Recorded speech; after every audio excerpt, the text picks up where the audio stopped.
In a previous video, we spoke a little about the government's debt and how it had grown from around 70% of our national income, or GDP, to nearly 140% of GDP by 2016. The true number is even higher. When the commercial banks realized that the debt was becoming unsustainable and the DLP government had no viable solutions, they stopped lending to the government. The DLP government then borrowed from the NIS, and when the NIS could not lend anymore because the government wasn't paying NIS contributions on government salaries, they then stopped making VAT and tax refunds and stopped paying bills. They even borrowed from the central bank with printed money. When all the IOUs are added up, our debt to GDP is closer to 170% of GDP, the third highest in the world, behind two special cases, Japan and Greece. But what is this debt really made up of? We as a country formally borrowed around $15 billion. Just over half of this, 56%, was borrowed from the commercial banks and other institutions. Around a quarter, 23%, is owed to the National Insurance Scheme.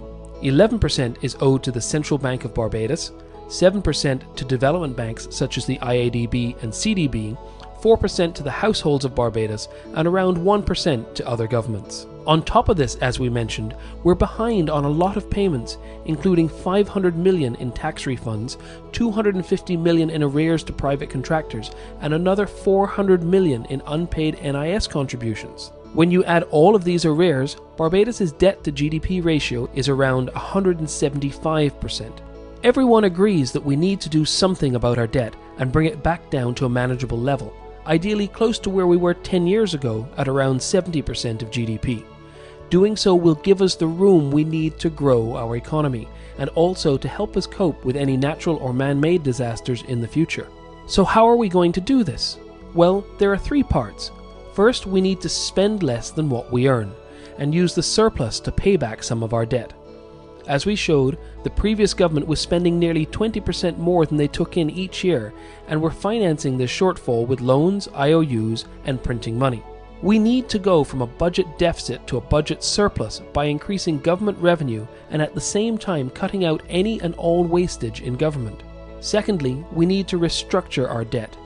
This means that we need to renegotiate with the people we owe to spread the debt out over a longer period, reduce the principal amount, or reduce the interest rate payable so that we have more room to pay off the principal, or some combination of these. Thirdly, we need to grow our economy. By growing our economy and expanding employment and wages, the government's revenue will automatically increase through income and corporation taxes and VAT. Our new ministries and their new areas of focus are essential to growing the economy and consequently also reducing the debt as a proportion of our national income. None of this is going to happen overnight, however. Even the best estimates are more than 5 years, and more realistically closer to 10 to achieve all of these goals. But the important part is that we've made a start. The special budget and other proposals cause us to start off with the true cost of government and not the make-believe figures of the past, with measures to help pay for it. We have more to do, and we need to keep up with the pace of action so that by next year we should be spending less than we make for the first time in years. This, coupled with the ongoing IMF negotiations, mean that we have turned the page and are now on the right track for growth.